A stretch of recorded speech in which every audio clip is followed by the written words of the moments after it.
Capítulo 5. Quem conhecesse intimamente Engrácia, havia de ficar espantado com a atitude decisiva que tomou em relação à visita de Cassi. O seu temperamento era completamente inerte, passivo. Muito boa, muito honesta, ativa no desempenho dos trabalhos domésticos, entretanto, era incapaz de tomar uma iniciativa em qualquer emergência. Entregava tudo ao marido, que, a bem dizer, era quem dirigia a casa. Rol de compras a fazer na venda do seu nascimento, diariamente, e também o de legumes e verduras. Quem os organizava era o marido, especificando tudo por escrito e deixando dinheiro para o quitandeiro, todas as manhãs, quando ia para o trabalho. De caminho, deixava a lista de gêneros no seu nascimento, onde pagava tudo por mês. Qualquer acontecimento inesperado que lhe surgisse no lar, punha-a tonta e desvairada. Quando ainda tinham a velha preta babá, que a criará na casa dos seus protetores e antigos senhores de sua avó, talvez um deles, pai dela, ficou Engrácia quase doida, ao ser a velha babá acometida de um ataque súbito. Não sabia o que fazer. Foi preciso que Dona Margarida interviesse, mandasse chamar o médico, fizesse aviar a receita, tomasse, enfim, as providências que o caso exigia. A velha morreu daí a pouco, de embolia cerebral. Muito Engrácia sofreu com essa morte, pois, não tendo conhecido sua mãe, que lhe morrera aos 7 anos, fora a babá que a criará. Os seus protetores tinham sido abastados, eram descendentes de um alferes de milícias, que tinha terras, para as bandas de São Gonçalo, em Cubandê. Pouco depois da maioridade, com a morte do chefe da casa, filhos e filhas se transportaram para a corte, procurando aqueles empregaram-se nas repartições do governo. Um dos irmãos já habitava a capital do império e era cirurgião do exército, tendo chegado a cirurgião-mor, gozando de grande fama. Para a cidade não trouxeram nenhum escravo. Venderam a maioria e os de estimação libertaram. Com eles, só vieram os libertos que eram como da família. Pelo tempo do nascimento de Engrácia, havia poucos deles e delas em casa. Só a babá, sua mãe e um preto ainda estavam sob o teto patriarcal dos Teles de Carvalho. Engrácia foi criada com mimo de filha, como os outros rapazes e raparigas, filhos de antigos escravos, nascidos em casa dos Teles. Por isso, corria, de boca em boca, serem filhos dos varões da casa. O cochicho não era destituído de fundamento, naquela família, composta de irmãs e irmãos, ainda abastada, que se comprazia, tanto uns como as outras, em tratar filialmente aquela espécie de ingênuos, que viam a luz do dia, pela primeira vez, em sua casa. As senhoras, então, eram de uma meiguice de verdadeiras mães. Engrácia recebeu boa instrução, para sua condição e sexo, mas, logo que se casou, como em geral acontece com as nossas moças, tratou de esquecer o que tinha estudado. O seu consórcio com Joaquim, ela o efetuara na idade de 18 anos. Fosse a educação mimosa que receberá, fosse uma fatalidade de sua compleição individual, o certo é que, a não ser para os serviços domésticos, Engrácia evitava todo o esforço de qualquer natureza. Não saía quase. Era a regra que só o fizesse 2 vezes por ano, no dia 15 de agosto, em que subia o outeiro da glória, a fim de deixar uma espórtula a Nossa Senhora de sua íntima devoção, e, no dia de Nossa Senhora da Conceição, em que se confessava. Levava sempre a filha e não a largava de a vigiar. Tinha um enorme temor que sua filha errasse, se perdesse. A não ser com ela, Clara, muito a contragosto da mãe, saía de casa para ir ao cinema, no Meier Engenho de Dentro, e outras vezes, poucas, para fazer compras nas lojas de fazendas, de sapatos e outras congêneres, acreditadas nos subúrbios.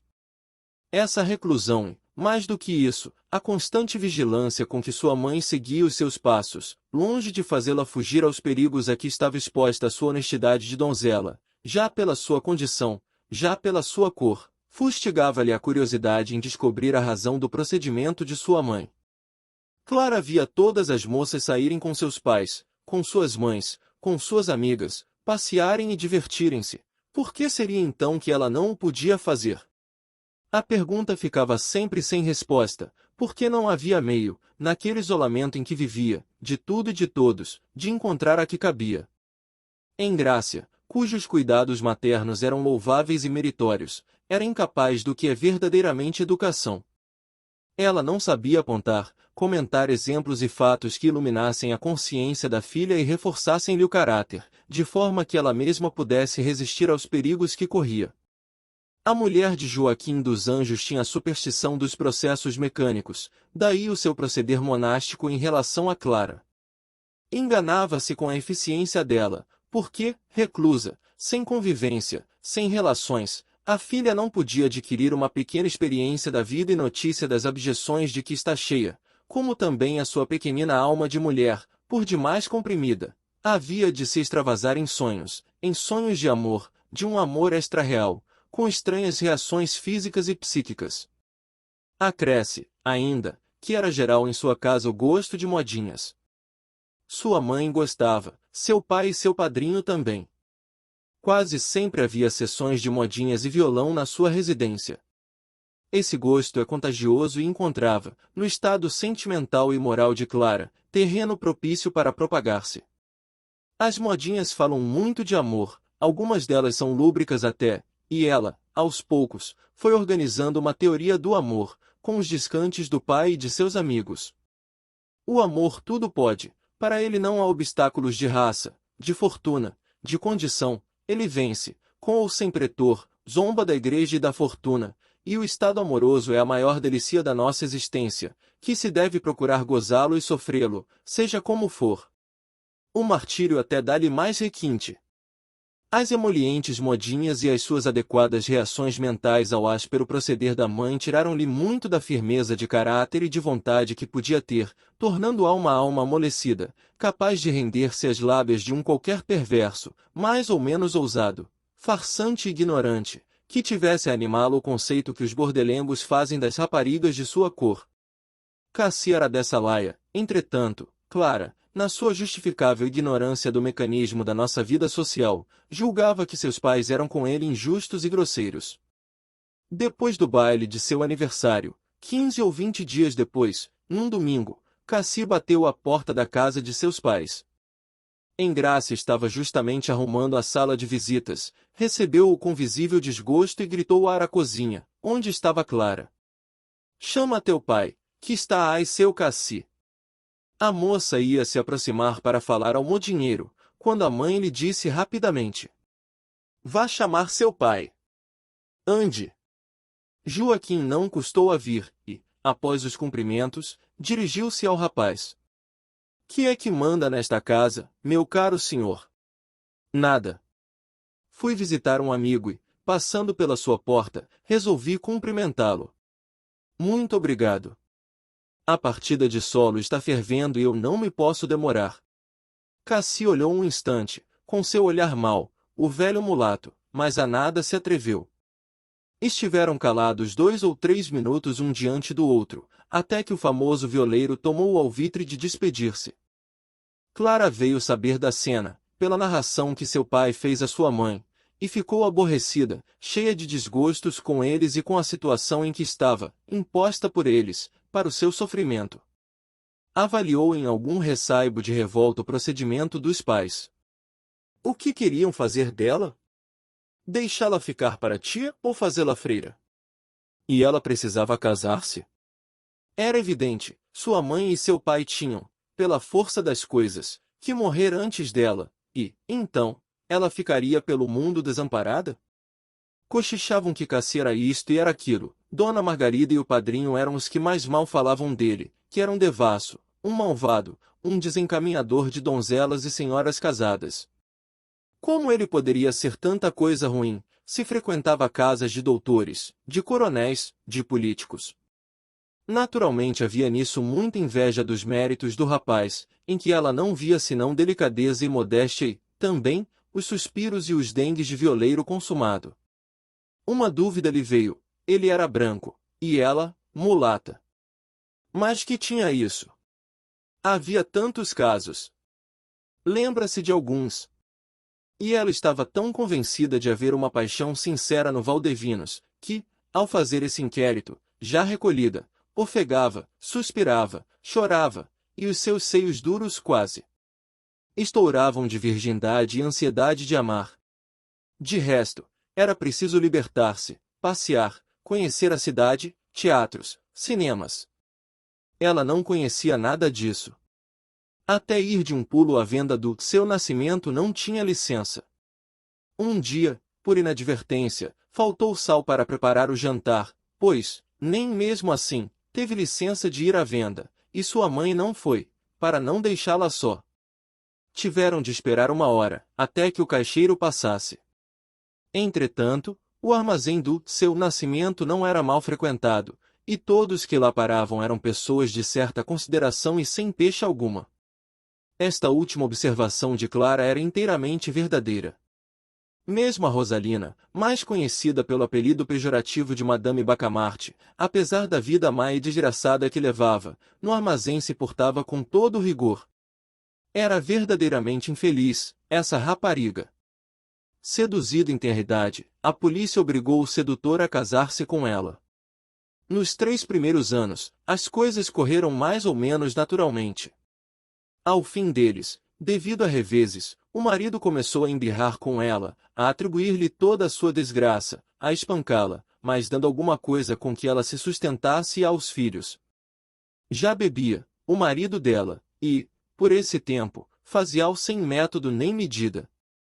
Bebia a mais não poder, em casa, nos botequins, em toda a parte.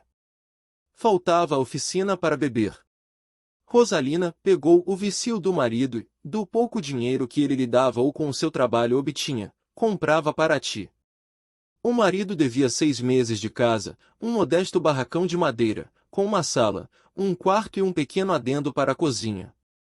O senhorio perseguia-o, ele fugia e deixava com a mulher o encargo de explicar os atrasos. Um belo dia, ela vê entrar o proprietário com 2 homens. Nada dizem. Encostam sua escada no telhado e destelham a choupana. Deixou tudo o que tinha na mão dos desalmados. Pede a uma vizinha que fique com um filho, e uma outra, que fique com o mais moço, e correu a atirar-se debaixo do primeiro trem que passou. Sofreu escoriações e fraturas em um braço e uma perna, mas os médicos da Santa Casa conseguiram salvá-la. Saiu renovada, e o seu rostinho de mulatinha sapeca tinha recuperado um pouco o vício e a petulância que devia ter pela puberdade. Os filhos, a mãe, uma pobre lavadeira, os tinha recolhido, e o marido nunca mais o vira. Em começo, portou-se bem, mas bem depressa foi correndo de mão em mão, até que as moléstias venéreas a tomaram de todo, obrigando-a a visitas constantes à Santa Casa, para levar injeções e sofrer operações. Proibida de beber, não obedecia à prescrição médica. Quando não tinha dinheiro, obtido de que maneira fosse, esperava pacientemente que as suas galinhas ou as de sua mãe, com quem morava, pusessem, e logo corria à venda trocá-los, por 200 ou 300 réis de Paraty. Ela, porém, não fazia ponto no armazém do seu nascimento. Educado e criado na roça, tendo negociado no interior do estado do Rio, onde ainda tinha fazenda, ele gostava que pessoas de certa ordem fossem ao seu negócio ler os jornais e conversar, hábito do interior, como todos sabemos. A sua venda tinha até aqueles tradicionais tamboretes de abrir e fechar das antigas vendas e ainda são conservados nos armazéns roceiros. Demais, a sua casa de negócio ficava num lugar pitoresco, calmo, pouco transitado, diante das velhas árvores da chácara de Mr. Quick Chais e olhando para uns cumes caprichosos de montanhas distantes. Compravam muitas pessoas, para as quais tinha freguesia certa. Um deles era o Alípio, um tipo curioso de rapaz que, conquanto pobre e ter amor à cachaça, não deixava de ser delicado e conveniente de maneiras, gestos e palavras. Tinha um aspecto de galo de briga, entretanto, estava longe de possuir a ferocidade repugnante desses galos malaios de rinhadeiro, não possuindo, convém saber-se, nenhuma. Sem ser instruído, não era ignorante, mas era inteligente e curioso de invenções e aperfeiçoamentos mecânicos. O velho Valentim era um outro frequentador da venda, muito curioso e pitoresco. Português, com muito mais de 60 anos, Não deixava de trabalhar, chovesse ou fizesse sol. Era chacareiro e, devido talvez ao ofício, que ele devia exercer há bem perto de 40 anos, tinha o corpo curvado de modo interessante. Não se sabia se era para trás ou para diante, fazia uma espécie de S, em que faltassem as extremidades.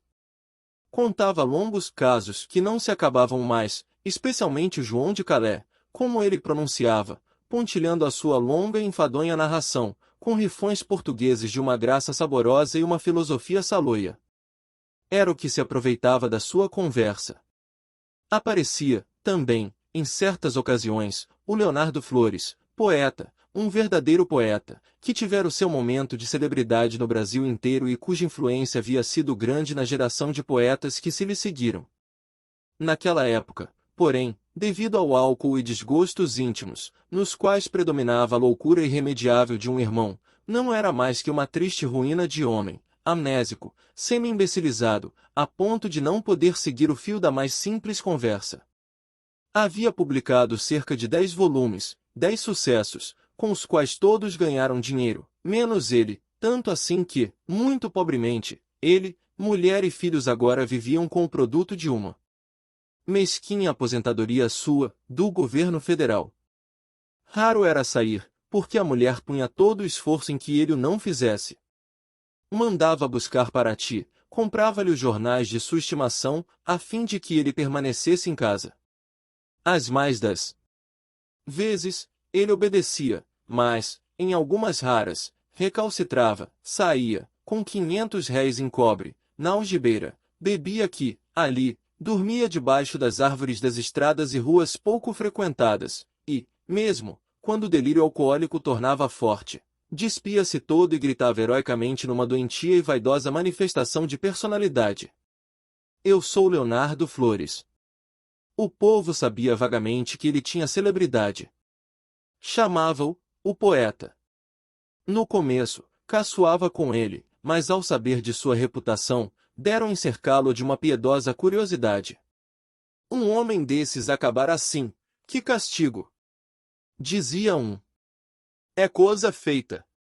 Foi inveja da inteligência dele. Dizia uma preta velha. Gentes da nossa cor não pode ter inteligência. Chega logo esmarvado e lá vai reza e feitiço, pá perdico. Homem, rematava a preta velha.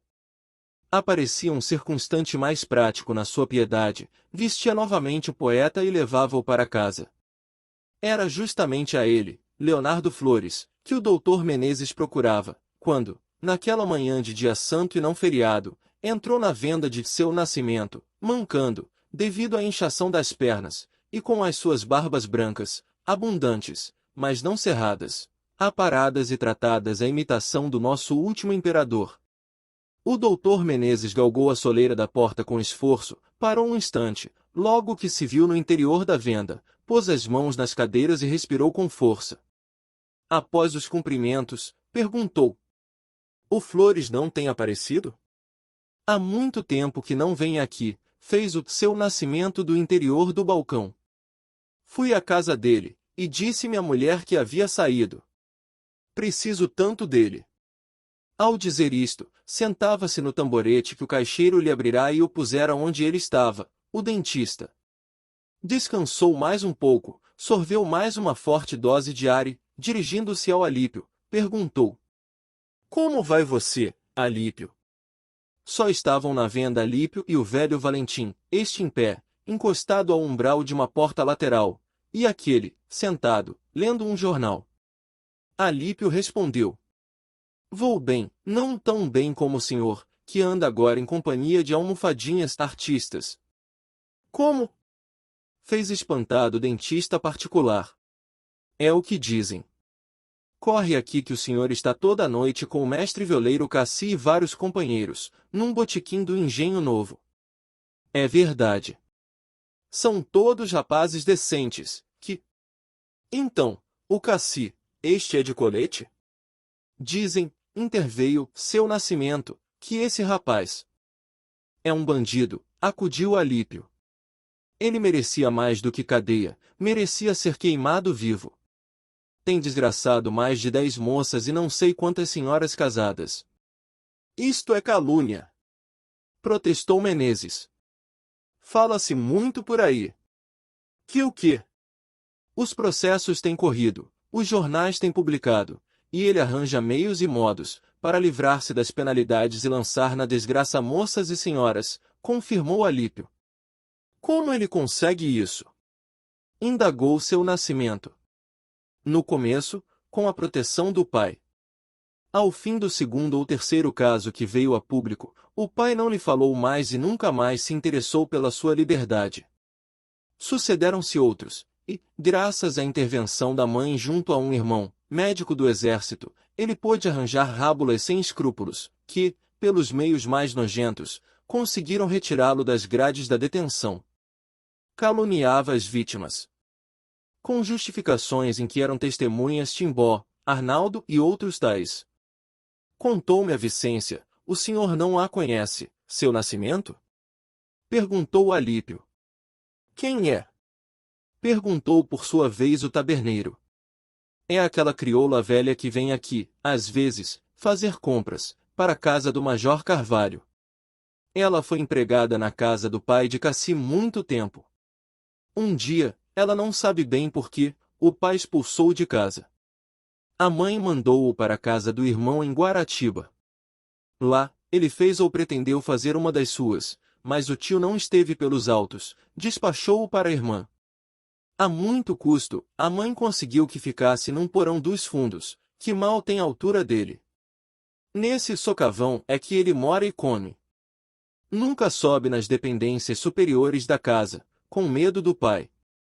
Se, por acaso, este tiver notícia dessa sua ousadia, põe-no definitivamente na rua. Que diz a isso, doutor Menezes? Chasqueou Nascimento. Não sei, porque pouco me preocupo com a vida dos outros, tergiversou Menezes. Não é da vida dos outros, fez impetuosamente Alípio, é com a vida de um pirata como Cassi, que não respeita a família, nem amizades, nem a miséria, nem a pobreza, para fazer das suas porcarias. É por isso que eu... Seu Nascimento interveio suasoriamente e pediu calma. Era um homem alto, claro, um tanto obeso, tipo do antigo agricultor patriarcal, das nossas velhas fazendas. Ele assim disse. Não é necessário indignar-se, Alípio, fique calmo. O monstro não tem mais protetores, como você já disse. Tem, seu Nascimento, afirmou Alípio. Ele é esperto, é manato escovado. Quem é, Alípio? Perguntou Nascimento, indo servir de açúcar a um pequeno. Os fregueses continuavam a chegar, em geral, eram crianças e mulheres. As suas compras eram pobres, 2 tostões disso, 400 réis daquilo, compras de gente pobre, em que raramente se via nelas incluído meio quilo de carne seca ou de feijão. Tudo não excedia tostões.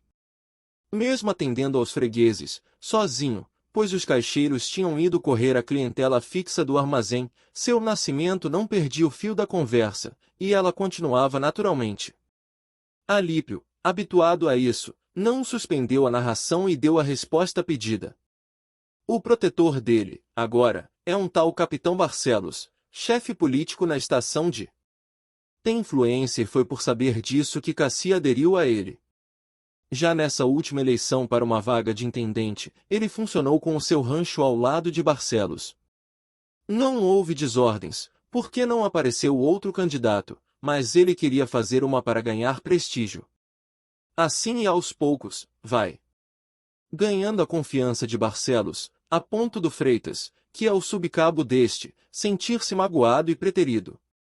Quem é esse Barcelos? Fez Nascimento. É um português, já com seus 50 anos, bom mesmo, mas, tendo ido para a detenção, pronunciado que estava devido a uns tiros que deram em um sujeito, por lhe ter insultado a mulher, produzindo no meliante ferimentos graves, isto há 20 anos. Ganhou lá o gosto pela política e lá aprendeu as primeiras noções dessa difícil ciência. Foi na detenção que... Ué! Exclamou Nascimento. Também você, Alípio, fez duvidoso Menezes. Alípio continuou. Lá, ele encontrou um político daqui da capital, que estava na chácara, a responder processo, como mandante de um assassínio. O homem aproximou-se de Barcelos, e puseram-se a conversar. Não estavam no cubículo, estavam na enfermaria, ou na sala livre, ou em outro compartimento especial. Barcelos narrou sua vida, que, apesar daquele transtorno, não corria. Mas, seu Alípio, o senhor acredita que haja gente tão malvada, como esse Cassi? Ah, e não pouca. Sei de tudo que contei de fonte limpa. É a pura verdade. O doutor Menezes tinha ficado aborrecido com o tom da conversa. Tinha ido à venda, procurar Leonardo Flores, para um negócio particular, e encontrar o Alípio a par das suas relações com Cassi inteirado da vida deste. Diabo! Estaria se comprometendo? Havia já tomado 4 copitos de Paraty, mas, quando se despediu, tomou um grande. Caminhando pôs-se a pensar. Que devia fazer? Pegou diversas hipóteses e concluiu. Ir até o fim. A coisa não oferecia nenhum perigo para ele. Isso não o contentou de todo. Procurou distrair-se.